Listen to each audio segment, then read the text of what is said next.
કોઈ પણ ટીમનું નેતૃત્વ કરવું એ ખરેખર એક મોટો પડકાર છે, પણ ક્યારે એવો વિચાર્યું છે કે શું થાય જ્યારે બેસ્ટમાં બેસ્ટ ટીમો પણ એકબીજાથી જાણે દૂર થવા લાગે?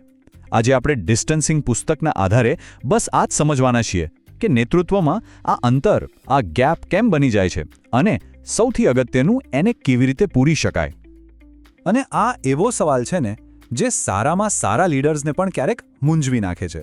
મતલબ બધી જ કોશિશો સારી હોય, ઈરાદા સારા હોય, છતાં પણ ટીમો વચ્ચેનો એ કનેક્શન, એ સંપર્ક તૂટી કેમ જાય છે? તો આ પુસ્તક કહે છે કે આનું કારણ છે ડિસ્ટન્સિંગ, અથવા કહીએ તો દૂરત્વ.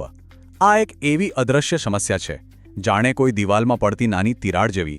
શરૂઆતમાં દેખાય નહીં, પણ ધીમે ધીમે વધતી જાય છે અને સૌથી મજબૂત ટીમને પણ અંદરથી ખોખલી કરી શકે છે. તો ચાલો જરા ઊંડાણમાં ઉતરીએ અને સમજીએ કે આ દૂરત્વ આખરે છે શું અને એ ટીમ પર કેવી અસર કરે છે. જુઓ, આ ખાલી ફિઝિકલ ડિસ્ટન્સ એટલે કે ભૌતિક અંતરની વાત નથી.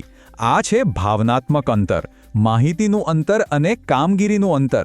સાવ સરળ શબ્દોમાં કહીએ ને તો જ્યારે લીડર અને ટીમ એક જ પેજ પર ના હોય ત્યારે સીધી અસર વિશ્વાસ અને પરફોર્મન્સ બંને પર પડે છે. સિમ્પલ. તો હવે સવાલ એ થાય કે આ અંતર આવે છે ક્યાંથી? મોટાભાગે આ 5 એવી સામાન્ય ભૂલોમાંથી જન્મે છે જે લીડર્સ ઘણીવાર અજાણતામાં જ કરી બેસે છે. આ ભૂલો છે ને એ એક ચેન રિએક્શન જેવી છે. જુઓ, શરૂઆત ક્યાંથી થાય? ફક્ત ઉપરથી નીચે, એટલે કે ટોપ ડાઉન કમ્યુનિકેશન. પછી પૂછ્યા વગર જ માની લઉં કે બધાને બધું સમજાઈ ગયું છે. એ પછી પદ અને પદાનુક્રમ પર વધુ પડતો આધાર રાખવો. આનેથી શું થાય? અઘરી પણ જરૂરી વાતચીત ટાળવામાં આવે છે અને છેલ્લે કોની સાથે કેવી રીતે વાત કરવી એ સમજવામાં નિષ્ફળ જવાય છે. દરેક પગલું ટીમને થોડું વધુ દૂર ધકેલે છે. પણ અહીં એક સારી વાત પણ છે. આ દરેક ભૂલને સુધારવાનો એક રસ્તો છે. તો ચાલો હવે એ જોઈએ કે નાના નાના ફેરફારો કેવી રીતે ટીમમાં એક મોટો પોઝિટિવ બદલાવ લાવી શકે છે. તો સૌથી પહેલો સુધારો, વાતચીતને વન વે સ્ટ્રીટ બનાવવાનું બંધ કરો, એને ટુ વે બનાવો. જ્યારે લીડર ફક્ત બોલબોલ કરવાને બદલે ખરેખર સાંભળવાનું શરૂ કરે છે ત્યારે જ ટીમના સભ્યોને લાગે છે કે હા, મારું પણ અહીં મહત્વ છે. અને બસ આ જ છે વિશ્વાસ બનાવવાની દિશામાં પહેલું અને સૌથી મજબૂત પગલું. બીજી ભૂલ હતી અનુમાન લગાવવાની, રાઈટ? તો એનો સુધારો છે સતત ફીડબેક લેવાની એક સિસ્ટમ બનાવો. એવું માની જ ના લેવું કે બધા બધું સમજી ગયા છે. એ ખતરનાક બની શકે છે. આ ફીડબેક લૂપ છે ને એ એક જીપીએસ જેવું કામ કરે છે, જે સતત ચેક કરતું રહે છે કે ટીમ સાચા રસ્તે છે કે નહીં. પછી આવે છે પદાનુક્રમ, એટલે કે હાયરાર્કી. એના પર વધુ પડતો આધાર રાખવાને બદલે નિર્ણય લેવામાં ટીમના સભ્યોને પણ સામેલ કરો. જ્યારે લોકોને એવું લાગે છે કે તેમનો અવાજ સંભળાય છે, કે તેમના મંતવ્યોની કિંમત છે, ત્યારે તેઓ કામમાં એક અલગ જ પ્રકારની માલિકીની ભાવના અનુભવે છે. અને આ એક ગેમ ચેન્જર છે. હવે વાત કરીએ અસ્વસ્થ વાતચીતની. મોટાભાગના લોકો અસહમત થતા કે સાચું બોલતા ડરે છે. તો આનો ઉપાય શું? એક એવું વાતાવરણ બનાવો જ્યાં નિખાલસ ચર્ચાઓ, જ્યાં કેન્ડિડ ડિસ્કશન્સ નોર્મલ ગણાય. જ્યારે લોકોને ખબર હોય કે તેઓ કોઈપણ જાતના ડર વગર સત્ય બોલી શકે છે, ત્યારે જ અસલી સમસ્યાઓ સામે આવે છે અને હલ પણ થાય છે.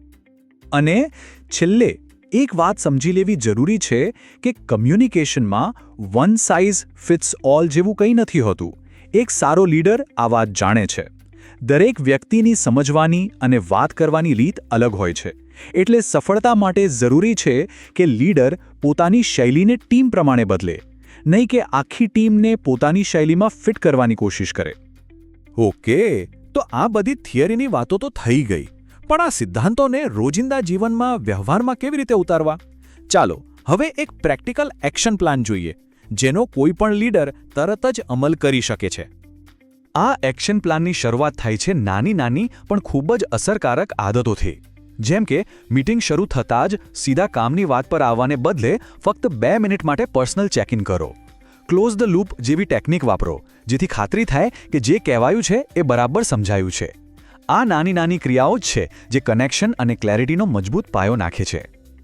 આગળનું પગલું છે ટીમને વધુ સશક્ત, વધુ એમ્પાવર્ડ બનાવવાનું. આનો મતલબ શું? મતલબ કે નિર્ણય લેવાની સત્તાને કામની નજીક લઈ જવી. લીડરનું કામ બોટલનેક બનવાનું નથી, પણ લોકોને સક્ષમ બનાવવાનું છે. એમને રસ્તો બતાવવાનું છે. અને હા, નિયમિત વન-ઓન-વન મીટિંગ્સ અને ક્યારેક પોતાના પડકારો શેર કરવા પણ આનો જ એક બહુ મહત્વનો ભાગ છે. અને છેલ્લો પણ બહુ જ અગત્યનો મુદ્દો, કમ્યુનિકેશનને પર્સનલાઇઝ કરો, અનુકૂળ બનાવો. શું ટીમમાં કોઈ એવું છે જેને લખેલી માહિતી વધુ સારી રીતે સમજાય છે કે પછી કોઈ એવું છે જેને બોલીને સમજાવવું પડે? આ નાની નાની પસંદગીઓને સમજો અને એક જ મેસેજને અલગ અલગ ફોર્મેટમાં મોકલો. આનાથી ખાતરી થશે કે વાત દરેક વ્યક્તિ સુધી એમને ગમતી રીતે પહોંચી છે. તો આ આખી ચર્ચામાંથી સૌથી મહત્વનો સાર શું નીકળે છે? શું છે એક વાત જે આપણે યાદ રાખવાની છે? આ એક વાક્ય આખી વાતનો સાર કહી દે છે કે સાચું નેતૃત્વ કંટ્રોલ વિશે ઓછું અને કનેક્શન એટલે કે જોડાણ વિશે વધુ છે. અને આ વાત ગાંઠ બાંધી લેવા જેવી છે. મોટા ભાગે નેતૃત્વમાં જે ખામીઓ દેખાય છે એ અક્ષમતાને કારણે નથી હોતી. એ તો બસ એટલા માટે હોય છે કારણ કે આપણે માનવ જોડાણ, હ્યુમન કનેક્શનના મહત્વને ક્યાંક ને ક્યાંક ભૂલી જઈએ છીએ અથવા તો નજરઅંદાજ કરીએ છીએ. અને અંતે આખી ચર્ચા આપણને એક સવાલ સાથે છોડી જાય છે જેના પર વિચારવા જેવું છે.